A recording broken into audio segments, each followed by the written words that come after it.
পশ্চিমবঙ্গে প্রায় 27 লক্ষর মতো যে ওবিসি সার্টিফিকেট বাতিল সংক্রান্ত মামলা সুপ্রিম কোর্টে গড়িয়েছিল হাইকোর্ট থেকে গিয়ে, সেখানে শেষ পর্যন্ত যে শুনানি আসছে সেখানে রাজ্য সরকার প্রায় 3 মাস মতো সময় চেয়ে নিয়েছে।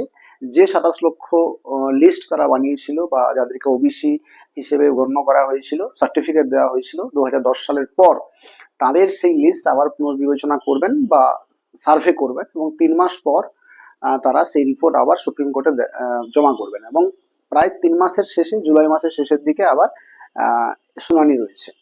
এর মাঝে যে বিষয়গুলো রয়েছে, যে পশ্চিমবঙ্গের আপকামিং যে নিয়োগ বা রিক্রুটমেন্ট প্রসেস বা যে এক্সাম কন্ডাক্টের যে বিষয়গুলো রয়েছে সেগুলোর ভবিষ্যৎ কি হতে চলেছে, বা যে সমস্ত চাকরি প্রার্থীরা বুকে আশা বেঁধে একটা মানে প্রিপারেশনের মধ্যে ছিলেন বা তারা ভাবছিলেন যে একটা রিক্রুটমেন্ট প্রসেস আসছে, বিশেষ করে যেটা আমাদের প্রাইমারির ক্ষেত্রে 2022 প্রাইমারি টেট পাস ক্যান্ডিডেটদের জন্য যে রিক্রুটমেন্ট নোটিফিকেশন একটা ইন্টারভিউ প্রসেসের মধ্যে আসার ব্যাপার ছিল, বা প্রাইমারি আবার 2025-এ যে একটা এক্সাম কন্ডাক্টের বিষয় রয়েছে, আপার প্রাইমারি এসএসসির একটা ভাবা হচ্ছিল যে তার একটা রিক্রুটমেন্ট প্রসেস আসছে, এক্সাম হতে পারে।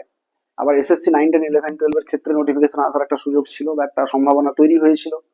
এবং এদিকে পিএসসি ক্লার্কশিপ বা পিএসসি মিসলেনিয়াস, ডাব্লিউবিসিএস বিভিন্ন এক্সামের একটা জায়গা ছিল, সেগুলো একটা গতিরুদ্ধ হওয়ার মতো পরিস্থিতি। কারণ স্টেট গভর্নমেন্টের কাছ থেকে প্রায় শোনা যাচ্ছে যে যতক্ষণ পর্যন্ত এই মামলা নিষ্পত্তি না হচ্ছে ততক্ষণ পর্যন্ত আমরা কোনো রিক্রুটমেন্ট প্রসেস যেতে পারছি না। বাট আসল ফ্যাক্ট কতটা, মানে এই জায়গায় দাঁড়িয়েও কি রিক্রুটমেন্ট প্রসেসের মধ্যে যাওয়ার সম্ভাবনা রয়েছে, বা হাইকোর্ট সুপ্রিম কোর্ট থেকে এরকম কি সংক্রান্ত নির্দেশিকা রয়েছে যে না আপনারা রিক্রুটমেন্ট প্রসেস যেতে পারবেন না বা আপনারা এক্সাম কন্ডাক্ট করতে পারবেন না, এরকম কোনো প্রতিবন্ধকতা আছে নাকি নিছক রাজনৈতিক একটা খেলার মধ্য দিয়ে এটাকে পরিচালিত করা হচ্ছে এবং লক্ষ লক্ষ মানে চাকরি প্রার্থীদের ভবিষ্যৎকে একেবারে অন্ধকারের মধ্যে ঠেলে দেওয়ার একটা পরিকল্পনা? বিষয়টা হচ্ছে আমরা এর ভিতর থেকে চেষ্টা করব যে এক্সাম কন্ডাক্ট করার সিচুয়েশন কতটা রয়েছে বা রিক্রুটমেন্ট প্রসেস গুলো করা যাবে কি না, এই সংক্রান্ত মূলত আলোচনা। প্রথমত আসি ওবিসি সংক্রান্ত যে মামলা চলছে সুপ্রিম কোর্টে, তার যে গতি প্রকৃতি, আপাতত 4 মাস পরে শুনানি, সেক্ষেত্রে কিন্তু এরা রিপোর্ট জমা দেবে, সেই রিপোর্ট সুপ্রিম কোর্ট সন্তুষ্ট নাও হতে পারে বা বিপক্ষ যে উকিল রয়েছেন তারা কিন্তু সন্তুষ্ট নাও হতে পারেন। তো সেক্ষেত্রে বাদানুবাদ চলবে এবং আরো টাইম লাইন বেঁধে দেওয়া হবে, তারিখ পে তারিখ চলতে থাকবে। তো এটা একটা লেংদি প্রসেস এবং এই লেংদি প্রসেসের অন্তরালেই কিন্তু মূলত এটা প্রচার করা হবে যে আমরা রিক্রুটমেন্ট প্রসেস করতে পারছি না। কিন্তু আদৌ রিক্রুটমেন্ট প্রসেস করা কি খুব সমস্যার মধ্যে রয়েছে, নাকি করা যেতে পারে বিভিন্ন রুলস অনুযায়ী? একটা মামলা হাইকোর্টে কিছুদিন আগে উঠেছিল, যেখানে বিচারপতি শ্রী তপব্রত চক্রবর্তী এবং রাজশেখর মান্থার সাহেবের একটা ইজলাসে উঠেছিল যে স্টেট গভর্নমেন্ট ওবিসি যে বি সার্টিফিকেট যে বাতিল সংক্রান্ত মামলা চলছে সেই সার্টিফিকেটকে কাজে লাগিয়ে রিক্রুটমেন্ট প্রসেস করছে, একটা মামলা উঠেছিল এবং সেখানে কড়া ভাষায় বিচারপতিগণ বলেছেন যে আপনারা কিন্তু রিক্রুটমেন্ট করতে পারবেন না, বিশেষ করে ওই সার্টিফিকেট দিয়ে রিক্রুটমেন্ট করতে পারবেন না। এটা কিন্তু ডাইরেক্টলি অবজারভেশন এসছে। তো এইসব ক্ষেত্রে কিন্তু স্টেট গভর্নমেন্টও ক্লিয়ার কাট একটা পজিশন নেবে যে আমরা রিক্রুটমেন্ট করতে পারছি না।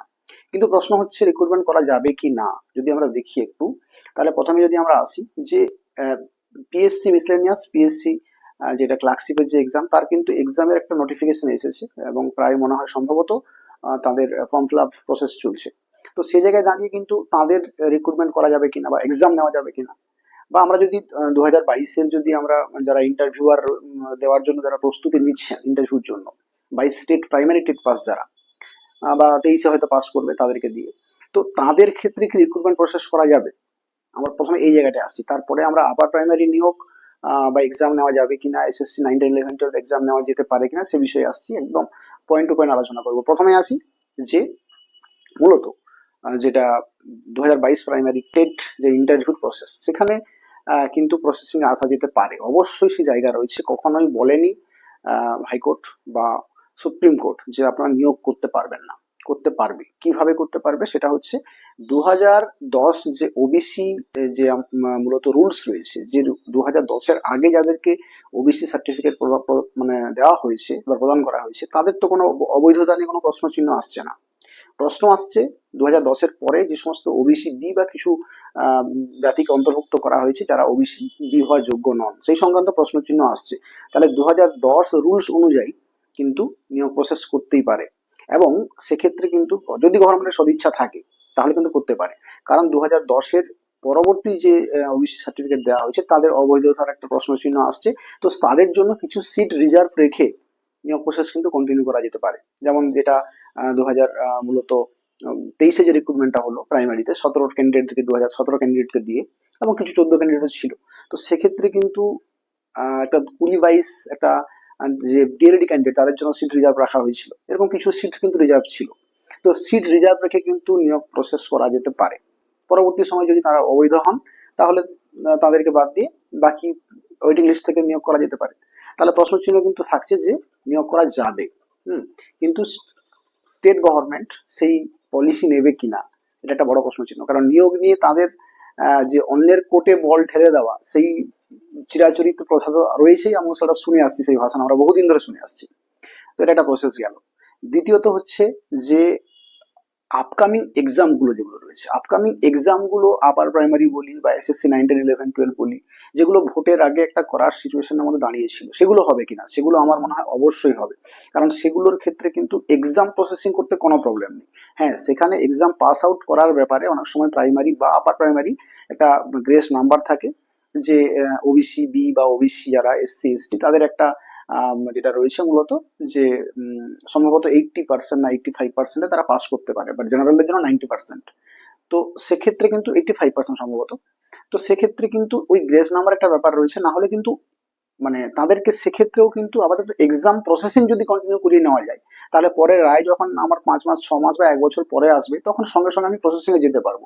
বাট আমি যদি মনে করি যে না, আমার যতক্ষণ পর্যন্ত ফাইনাল জাজমেন্ট না আসছে ততক্ষণ পর্যন্ত আমি এক্সাম কন্ডাক্ট করাবো না, তার মানে কিন্তু এটা একটা চরম মূর্খামি, এবং এটা সদিচ্ছার একেবারেই চরমতম অভাব বলা যেতে পারে, আর কিছু নয়।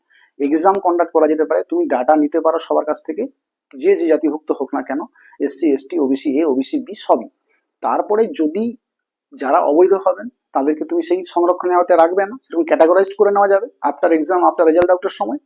কিন্তু সেটাও করার সদিচ্ছা অভাব রয়েছে কিনা একটা বড় প্রশ্ন চিহ্ন। অতএব এটা কিন্তু প্রশ্ন যে করা যাবে, অবশ্যই করা যাবে, এক্সাম কন্ডাক্ট করা যাবে, আপার প্রাইমারিও করা যাবে এবং প্রাইমারিও করা যাবে। এসএসসি 9, 10, 11 সেখানে তো কোনো সেখানে যদি কোনো গ্রেস নাম্বার বা এজ কোনো একটা রিল্যাক্সেশনের ব্যাপার রয়েছে, সেটার ক্ষেত্রেও কিন্তু একই পদ্ধতিতে কিন্তু করা যায়।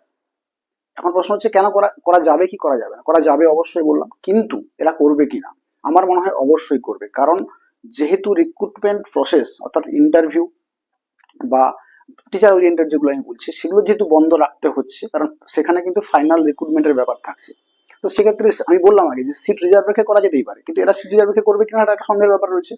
কিন্তু যেহেতু এগুলো সম্ভবত রিক্রুটমেন্ট করতে চাইছে না স্টেট গভর্নমেন্ট বা করবে না, সুতরাং ভোটের আগে মানে বুঝতেই পারছেন একটা বিশাল বড় একটা জায়গা রয়েছে যেখানে অন্তত এক্সাম কন্ডাক্ট করার ব্যাপারে কিন্তু একটা পজিটিভনেস আমরা দেখতে পাবো পর্ষদের কাছ থেকে বা এসএসসি বোর্ডের কাছ থেকে। তো সেক্ষেত্রে অবশ্যই প্রিপারেশনের মধ্যে সবাই থাকুক। আপার প্রাইমারি, বিশেষ করে আপার প্রাইমারি এক্সাম হওয়ার সম্ভাবনা সব থেকে বেশি, কারণ এসএসসি 9, 10, 11, 12 এর একটা করাপশনের মামলা চলছে 26,000 কেস। তার কি গতি প্রকৃতি দাঁড়ায় এবং সেই সিচুয়েশনে কি সিচুয়েশন এসএসসি করবে, তো সেটা একটা আলাদা জায়গা। কিন্তু আপার প্রাইমারি ক্ষেত্রে কোনো ঝামেলা নেই, আপার প্রাইমারি এক্সাম নেওয়া যেতেই পারে। এবং আমার মনে হয় অবশ্যই 2026-এ ভোটের আগে, অর্থাৎ এই বছর 2025-এর শেষের দিকে 100% এক্সাম নেবে, এবং নেওয়াটা কোনো কোনো প্রতিবন্ধকতা নেই, নেওয়া যাবেই একদম। বাকি সদিচ্ছার অভাব সবটাই। বাকি যারা ক্যান্ডিডেট রয়েছে তাদেরকে বলবো প্রিপারেশনের মধ্যে থাকো, কারণ এই সময়ে এই যে দলাচলতা, এগুলো সারা জীবন থাকবে, বিভিন্ন কেস যাবে আসবে চলতে থাকবে, এবং এর মধ্যে যদি আমরা সময় নষ্ট করি তাহলে কিন্তু আমাদেরই আলটিমেট ক্ষতি হবে। তাই প্রিপারেশনের মধ্যে থাকতে হবে, এবং একটা কন্টিনিউয়াসলি প্রিপারেশন না থাকলে কিন্তু অন্য কোনো উপায় নেই আমার কাছে অন্যভাবে কোনো ব্যাকআপ আমি দিতে পারবো না পরবর্তী সময় যখন হঠাৎ করে নোটিফিকেশন আসবে। তাই প্রিপারেশনের মধ্যে থাকতে বলবো। সময়ের সঙ্গে একটা কঠিন পরিস্থিতির একটা লড়াই চলছে, সেই লড়াইকে আমাদেরকে টেক্কা দিতে হবে এবং সেই লড়াই থেকে আমাদেরকে বেরিয়ে আসতে হবে। বাকি যেটা আমাদের হাতে আছে প্রিপারেশন, সেটা আমাদের মনে হয় কন্টিনিউয়াসলি করতে হবে, কারণ এটাই আমার পজিটিভনেস, এটা থেকেই আমি কিন্তু ঘুরে দাঁড়াতে পারি। বাকি অন্য কোনো রাস্তা আমার হাতে অন্তত আপাতত নেই। তাই বলবো সবাই বি পজিটিভ থাকো, প্রিপারেশনের মধ্যে থাকো, 100% আমরা একটা নেট রেজাল্ট পাবো, এবং যেটা হয় সেটা ভালোই হবে। আইনের হাতে যে বিষয়গুলো রয়েছে সেগুলো আমাদের হাতে নেই, বিচারাধীন বিষয়, তার দায়িত্ব, তার যা বিষয় রয়েছে সেগুলো তারা দেখবে। কিন্তু যদি আইনের একটা অজুহাত দেখিয়ে যদি নিয়োগ প্রসেস বন্ধ করতে চায় স্টেট গভর্নমেন্ট, তাহলে বুঝতে হবে যে তাদের মধ্যে কিন্তু একেবারেই সদিচ্ছার অভাব রয়েছে, এবং তার বিরুদ্ধে কিন্তু প্রতিবাদ করতে হবে, এভাবে তৈরি থাকতে হবে। ওকে, ধন্যবাদ।